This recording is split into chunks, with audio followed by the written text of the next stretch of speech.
Okay, so now we get to talk about forming attitudes or theories on how and or why we form attitudes. So, when we're talking about forming attitudes, we have to acknowledge that not all attitudes are created equal. I think that my previous kind of lecture comments on attitudes kind of hint at that, though, right? I talked about the accessibility, how easily do you remember it, persistence, reaction, intensity, all of those things. We do, though, in the literature, believe that people have a level of commitment with their attitudes. So, the lowest level of commitment, consumers form an attitude because it gains rewards or punishments, right? Very similar to the utilitarian function of attitudes, right? Or this would fall in line with the utilitarian function of attitudes. Sorry, that's what I should have said. The second is identification. This is a mid-level commitment to an attitude. It's when you form attitudes in order to conform to another person or group. And I think we've all been in that situation, whether it's high school, college, so on and so forth. The highest level of attitude and attitude commitment is what they call internalization, where you have these deep seated attitudes that are a part of your value system, right? Things that you value.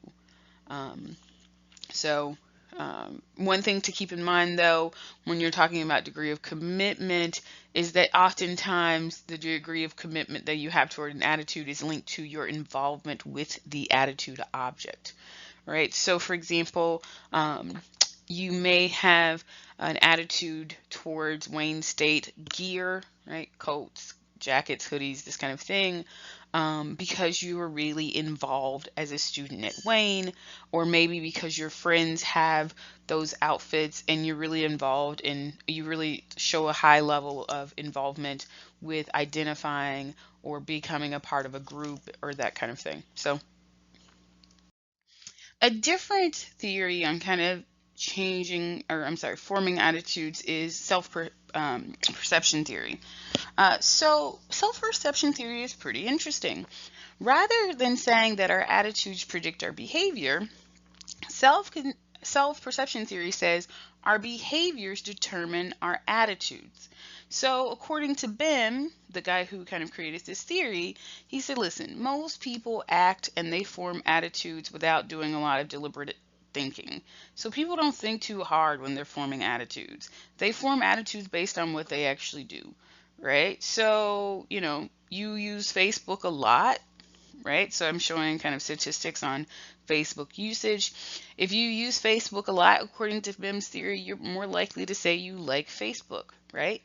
Because the behavior itself is helping to determine the attitude, right? According to Bim's theory, again, it's not that you've developed um, an attitude towards Facebook that you really think about on a regular basis. It's just that you are actually checking Facebook on a regular basis, and you use the fact that you check it on a regular basis to say, if that's the case, I must like it. Okay, so another theory about how we form attitudes is called social judgment theory. So, social judgment theory basically says that consumers assimilate new information about an attitude object based on what they already know or feel. So, their initial attitude is based on what they already know or feel, and that becomes their frame of reference. So, I'm going to walk you through this Adidas example, and then I'll talk about assimilation and contrast. So, let's say Adidas. I'm assuming most of us know Adidas. It is a shoe company. Let's say Adidas came out with a new shoe. Specifically, they came out with this blue shoe on the left that you see here. What would your attitude be towards that shoe? Well, we know that Adidas is a shoe company. So I'm assuming you were positive enough, or at the very least neutral, because they're a shoe company. Let's say they then come out with a pair of high top sneakers. What do you think about high top sneakers? What's your attitude then? Well, your attitude may be a little different. It may be a little bit less positive. I think Adidas typically doesn't make high top shoes for the most part. They might have one or two, but still positive. It's a shoe. They make shoes. That's my initial frame of reference, a shoe company making a shoe. Why would I have a negative evaluation of that? Let's say then that they decided to start making or producing deodorant. Hmm. I don't know how I feel about that. They're a shoe company that has decided to start making deodorant. I mean, I guess it's okay. I mean, they are a shoe company, which means they're kind of an athletic company. And if you're an athletic company, you probably need, people who are athletic and they're buying these shoes probably need deodorant. So, okay, sure. Right? Again, a little bit less positive than the shoes, but okay, probably. All right, sure.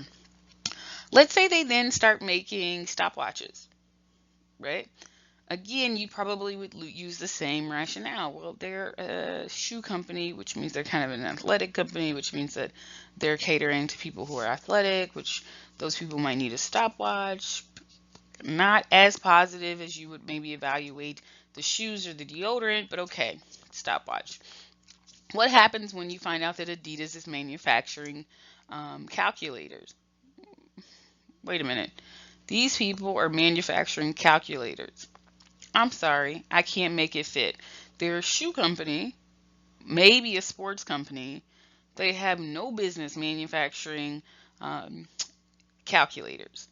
Okay, so this is essentially what social judgment would say. Social judgment says that this is how you would evaluate these products. And if the product itself falls in line with what you already know or feel about the company or the manufacturer, you see an assimilation effect, right? So the message that comes out for these products or the products themselves will fall within what they call the latitude of acceptance, right? Because they're consistent with the position you already have. You already have the position that Adidas is a shoe company or an athletic company. And so the first two, maybe four products fall in line with that. Okay, my latitude of acceptance, okay, fine. I assimilate and I don't have negative feelings about these products. However, if a product or message falls um, out of your latitude of acceptance, you tend to reject that product, and it falls within it falls within what they call the latitude of rejection, right? And so you think to yourself, I don't think this product is right. I don't think this message is right. This is a shoe company. They're making calculators, so on and so forth.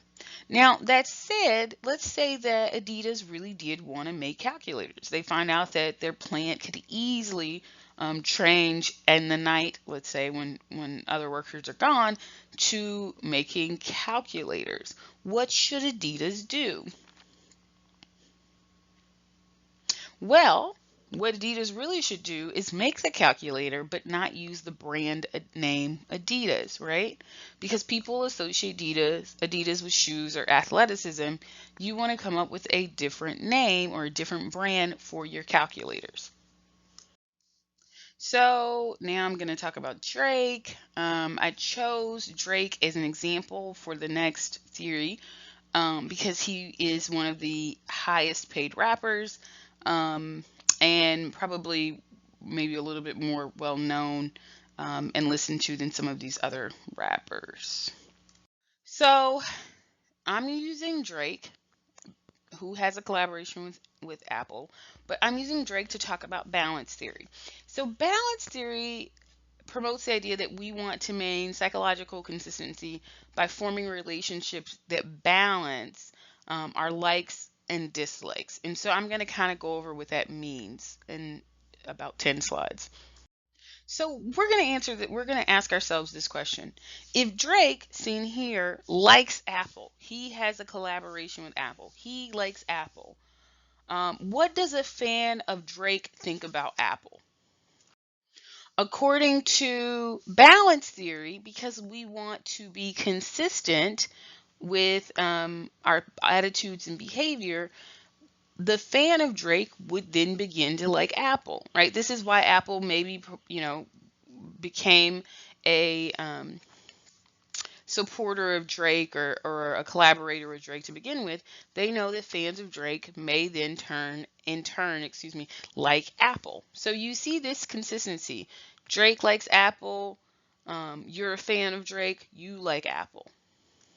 But let's ask ourselves this: let's say you don't like Drake, right? So Drake. Oh, let's start here. Drake doesn't like Apple. You don't like Drake. So how do you feel about Apple? Hmm. Well, according to balance theory, if Drake doesn't like Apple and you don't like Drake, you will like Apple. Again, some level of cognitive consistency. Um, so the reason I don't like this balance theory, I haven't really said I don't like other theories, but balance theory is that I think relationships tend to be more complex than that. However, let's be fair. If you like Drake and Drake likes Apple, there's a very good chance that you might actually like Apple, right? Because this is how these collaborations work. This is why companies hire celebrities, sports figures, these kind of people, models, because they know that having them on board will positively impact some consumers and lead them to like the product. But that's not really true of all consumers. There are people who I like and I admire, and they like products that I would never buy. And I won't necessarily develop a favorable attitude towards those products, right? But that's not true of everything, right? So if I'm sitting here, I'll give you an example. Um, every year Barack Obama releases a list of his favorite movies, his favorite shows, songs. I'm sorry, his favorite um,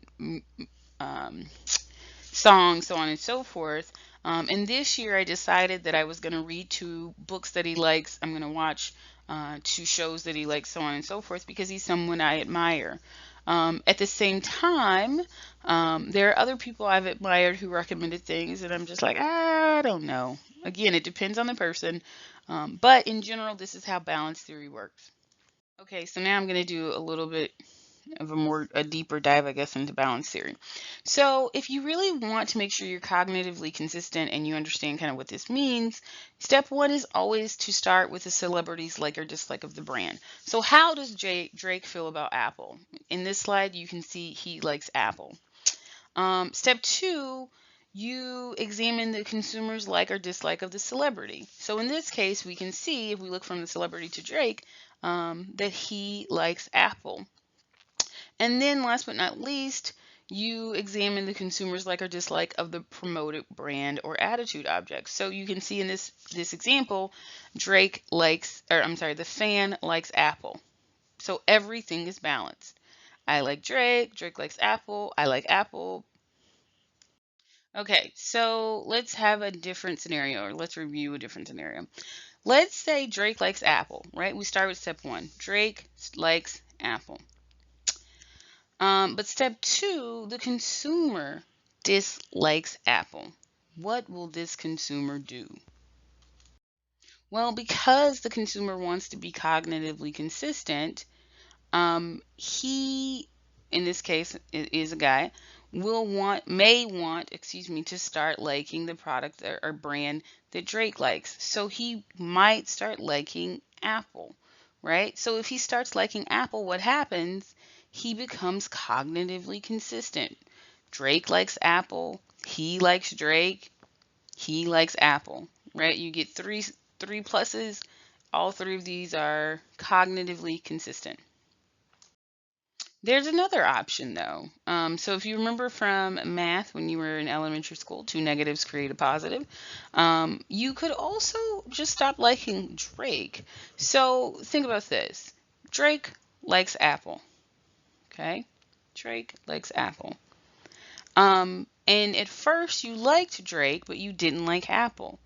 But one thing you could start doing is just disliking Drake. You could say, I don't like Apple. Drake promotes Apple. I don't like Drake. And in this case, you will be cognitively consistent. You don't like Drake. You don't like Apple. He likes Apple, right?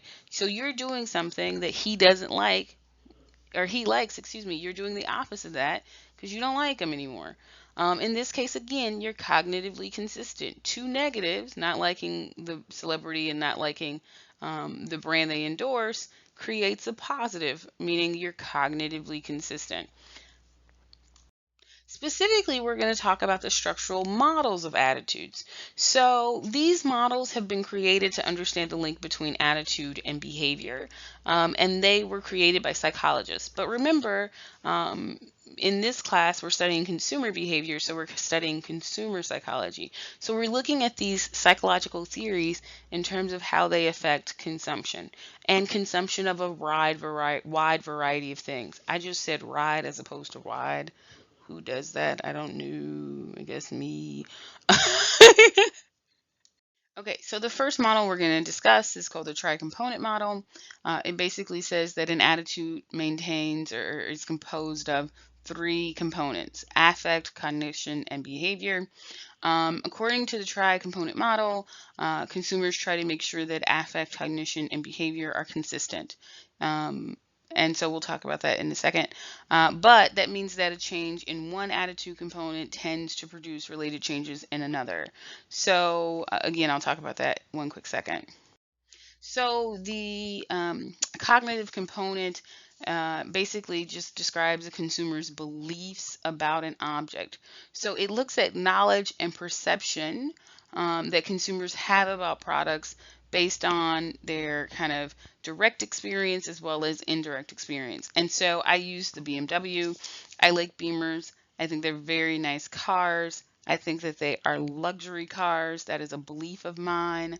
And so, because I hold some fairly positive views about Beamers, according to the tri-component model, I would also have positive affect and positive behavior toward the BMW. So, the affect component of the tri-component model just deals with your emotions or feelings about a particular brand or product. So, for example, I said I liked BMWs. According to the tri-component model, that means I maintain positive feelings about BMW. I maintain positive emotional reactions to Beamers. One thing that's interesting to note is that marketers are really turning their attention to affect or feelings. We've researched and found that consumers purchasing often has or is often impacted by their feelings, what they feel about products or services or other consumption objects. So the last component is behavior. So behavior is defined as the likelihood or tendency that an individual will undertake a specific action or behave in a particular way in regard to the attitude object. So the tendency to buy a certain brand or buy from a certain specific store. So according to the tri-component model, because I like Beamers. So I have positive affect towards Beamers. Because I believe that Beamers are luxury cars and that they provide a level of luxury. My cognitive evaluation of Beamers is quite high. And so, according to this model, that means that I would have a likelihood or a tendency to buy a Beamer. You probably have already figured this out, though. Yes, you might like something and have positive feelings about it. Yes, you might have positive beliefs, but there may be things that get in the way of behavior itself. So, things like the cost of the car versus your income and those kind of things. One thing that I'll say is that this follows a model assuming you don't have those constraints. So, like you don't have the constraint of money. We know this isn't always the case. And if it's not the case, this very well would probably work. If I were rich, very rich, and I said something like, I have strong feelings that this is a luxury car, I have strong affect, positive affect toward it, I might probably be likely to buy the car. But again, there are things that stand in the way of that, and I'll talk about that next class. So there are some implications for marketing strategy when we think about the tri-component model. If we use this model, this traditional model of understanding how consumers behave, or better yet, understanding how certain components of an attitude, their affect, and their cognition affect behavior, um, marketers may do the following. So they may try to grab consumers' attention by meeting them on their cognitive level with a lot of information. So, their commercial will have information. Their websites will contain a lot of information, these kind of things, because the company wants you to understand or like them or have positive evaluations of them on the cognitive level. A brand may try to get you to buy their car by affecting or impacting the affective level, and they may do that by creating emotionally toned messages, right? And then last but not least, they may try to impact or influence the behavioral level by having things like samples, coupons, rebates, these kind of things, maybe cheaply lease prices when we think about cars. Okay, so the last model that I'll talk about is the multi-attribute model. According to this model, or these models, excuse me, um, well, I shouldn't say according to, I should say, accord, I just said I shouldn't say that, but I was about to say it again. Attitude models, the multi-attribute models, are attitude models that examine the composition of consumer attitudes in terms of selected product attributes, so characteristics of the product or beliefs about the product. So these models differ from the tri-component model in four main areas. One, the multi-attribute model mainly focuses on affect. It considers the strength of multiple attributes or characteristics of a product. So if we were looking at something like a home, it wouldn't just be like the number of rooms or the size of a product. It might be things like the garage setup, how many acres or the neighborhood it's in, this kind of thing. It suggests that attitude affects intentions and this leads to behavior, right? So rather than saying behavior is a part of the attitude itself, the multi-attribute model says, hey, behavior comes afterwards. It's its own separate thing. Um, and then it considers the strength of each attribute. So I talked about a second ago the strength of multiple attributes, but it really looks at the strength of each attribute individually and then also in it together. So the basic formula of the multi-attribute model is as follows. You develop an overall attitude score. That attitude score is based on a consumer's rating of each attribute. So how much you rate a product, brand, service, so on any kind of consumption object, attitude object, as well as the importance of the importance rating for that attribute, right? So how important is that attribute to you? Notice that I'm only looking at the bottom. I'm not really into kind of going through the math here. The kind of more complex math, the I, J, K that you see at the top.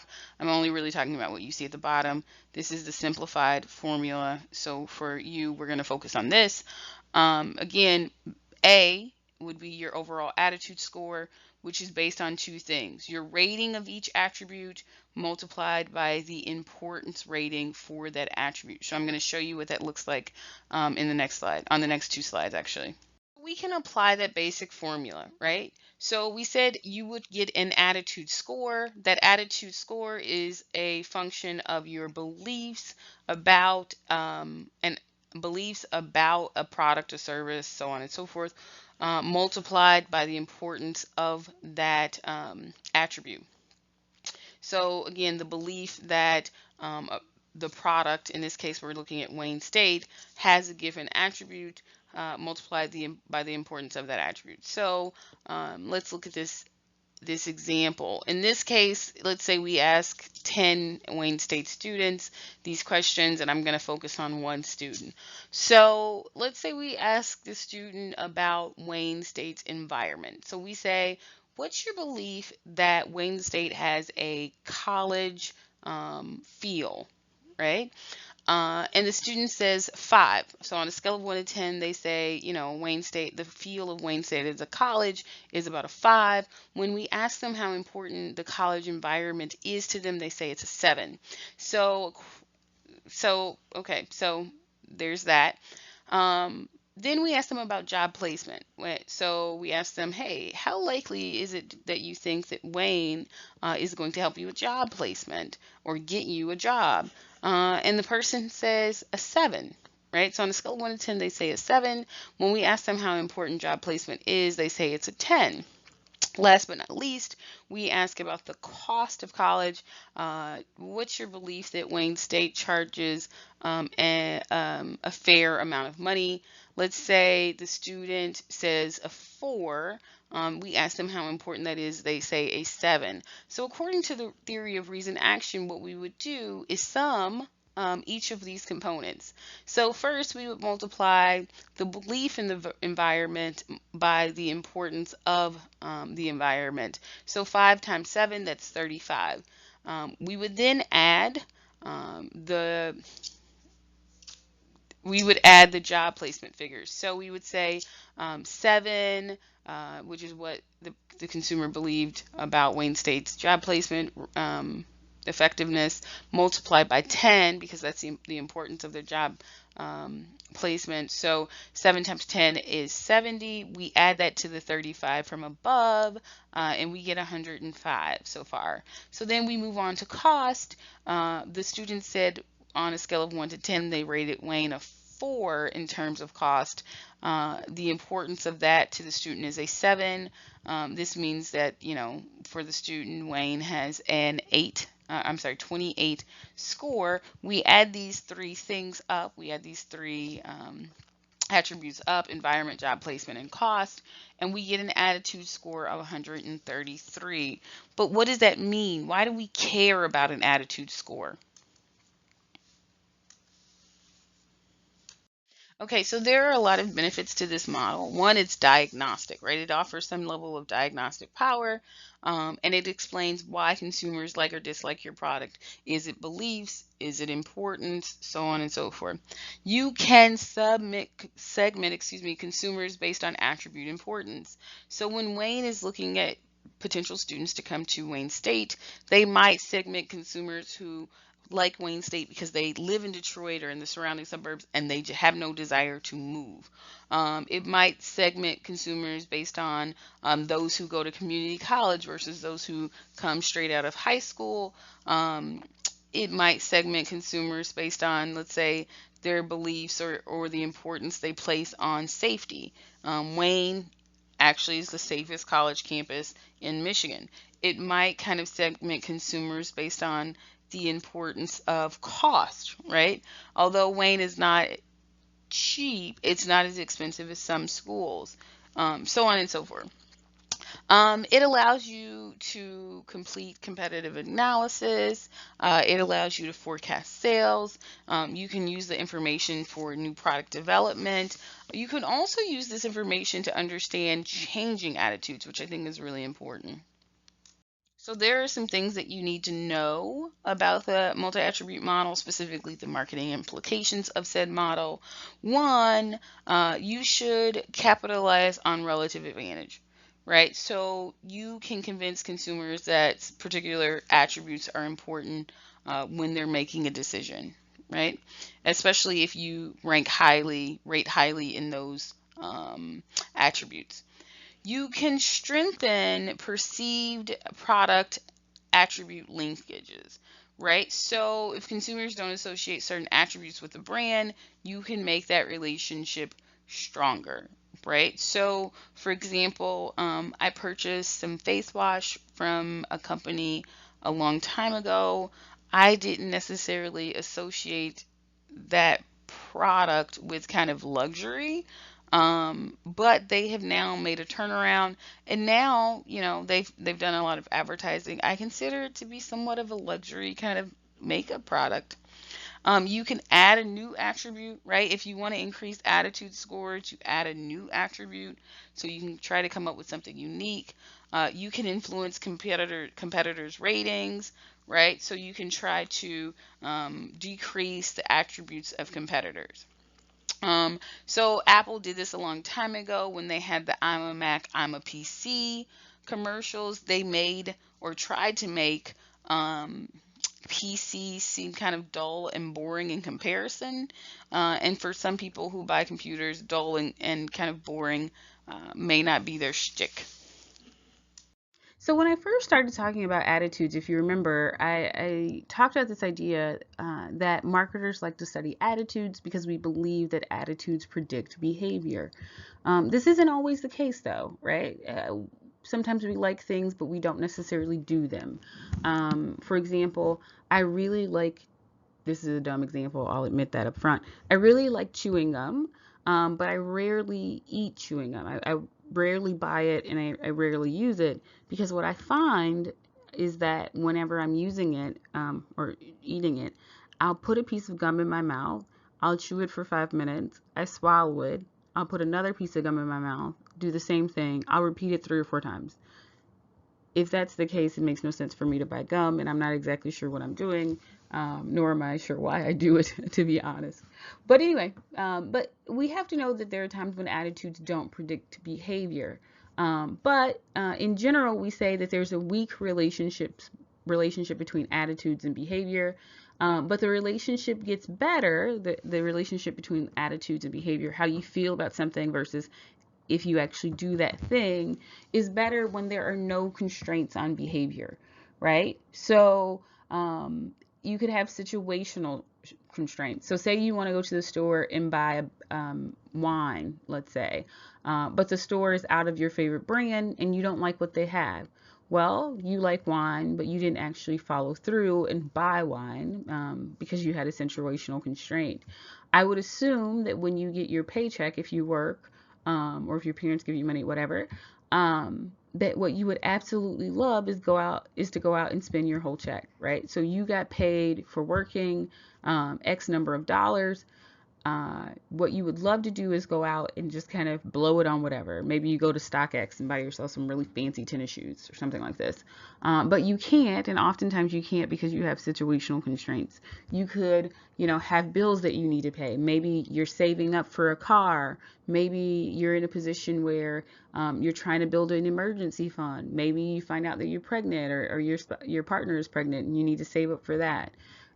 All kinds of things. Maybe you want to go study abroad. I spoke to a student yesterday who wants to go study abroad in Denmark, right? So maybe what she's doing is that when she gets paid, she puts a small amount aside so that she can afford to study abroad. Again, that would be a situational constraint. There are also what they call normative constraints, right? So you might have pressure from your friends or your family, right? So it could be that when you were growing up, your parents made you go to the library once a week and read.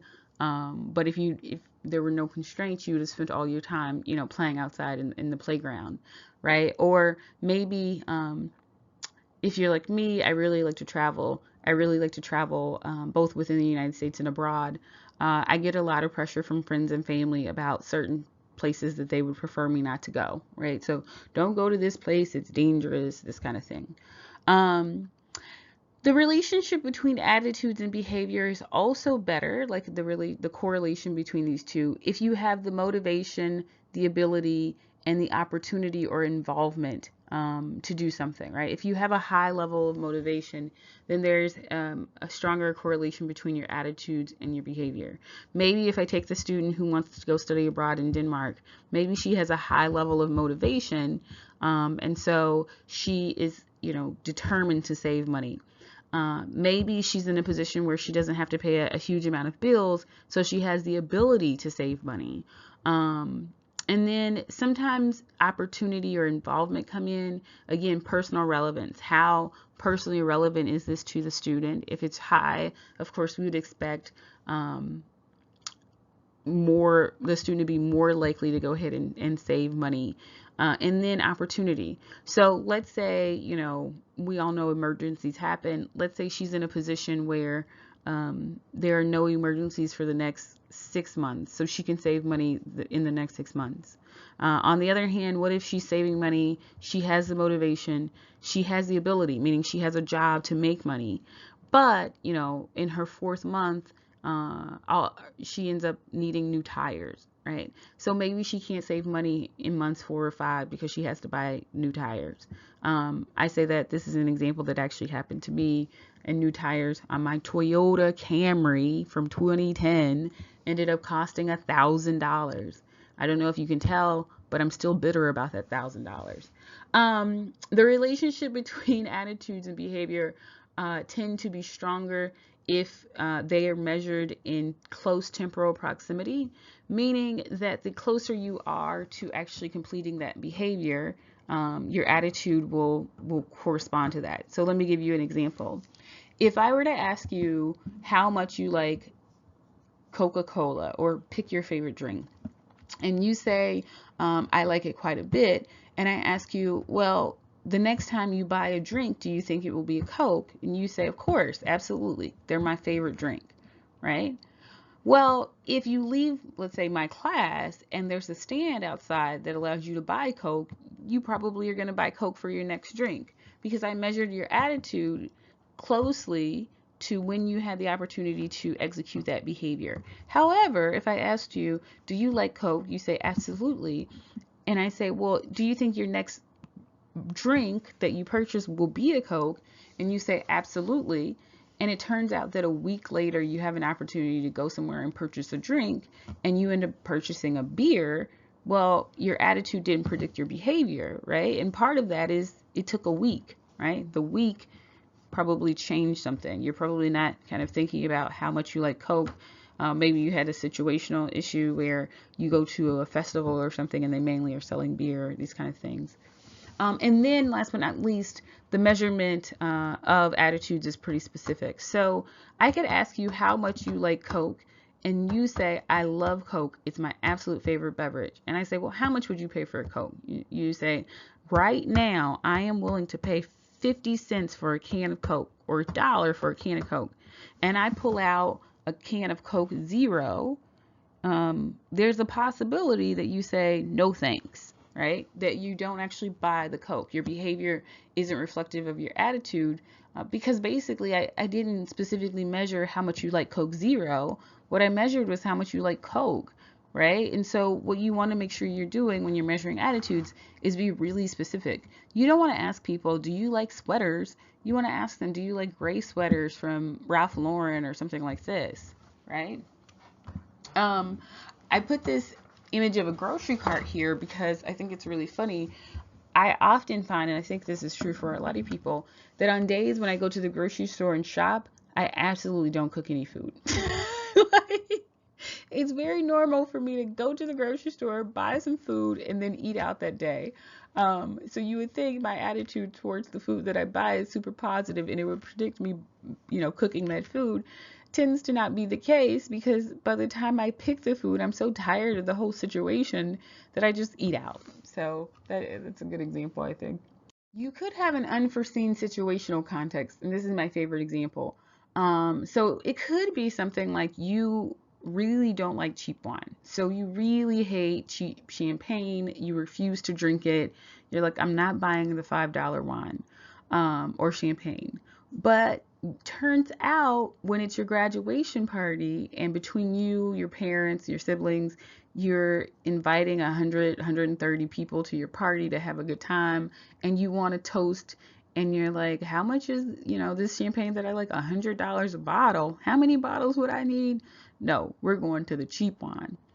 That said, let me plug cheap wine. It's not always bad. Um, Another thing that could reduce the relationship between intention and behavior, voluntary control, right? So sometimes you can't do certain things because you have an involuntary reaction, right? You can't go shopping even though you love to shop because you have the flu.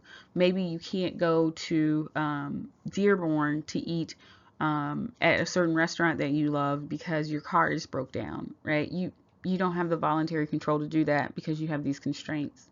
Another thing or two, your stability. Sometimes your intentions aren't stable, right? I could think of something like saving money. So think about what that looks like. You could start the new year off and say, every month I'm going to save $400, right? Every month I'm saving $400. That's my plan, right? By the time you get to March, you realize $400 is just too much money to save. And so, maybe what you're going to do is just see what you have left over at the end of the month and then put that in your savings account, right? It could be that your intentions aren't really stable.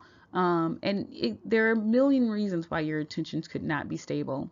One could be new information, right? So I talked about Taco Bell. It could be that I asked you this a couple of years ago and you're like, I absolutely plan on buying Taco Bell. And then Taco Bell had the big scandal where people were saying Taco Bell's meat, their ground beef that they use, is not actually ground beef. It's sand and some other things mixed in. You get this information and you see it in the New York Times or something like this. And next thing you know, boom, you no longer intend to buy Taco Bell. Poor Taco Bell. Don't worry about Taco Bell. They have rebounded. People love them. People love fourth meals. So in between in attitudes and behavior is this idea of intention, right? So you may have a positive attitude and you may actually intend to do something, but do you actually do it, right? Do you actually execute that behavior? There are a lot of intentions that people can have. You can have the intention to buy. So will you buy Taco Bell this weekend? Every time I ask students this in a classroom, I get at least 5 students, usually all male. I'm not saying it's always all male, but usually all male, who say yes, right? You might have repurchase intentions. Will you buy Taco Bell again? So if I give you a survey at Taco Bell and I say you had a crunchy gordita or something like this, will you buy it again? Spending intentions. Will you spend $10 for Taco Bell? Search intentions. Would you be willing to search for additional information about Taco Bell? Which I think is kind of interesting, right? So some people absolutely have search intentions. And maybe you do a lot of searching for things like a TV or so on and so forth. I don't know that many people who are like, let me look up Taco Bell's website. But if you really like Taco Bell and you want to know what's new, that could be you. And then last but not least, consumption intentions. Will you consume Taco Bell at work, right? So people can answer yes to every single one of these things. And unfortunately for us as marketers, they could end up not doing them at all, right? Again, intentions are kind of the in between attitudes and behavior, but it doesn't necessarily mean that people will actually behave in a certain manner. So do you intend to buy Taco Bell this weekend? You can absolutely intend to buy Taco Bell. Do you actually buy it though? That's the question that, burns at the heart of marketing, particularly marketing that's focused on the consumer.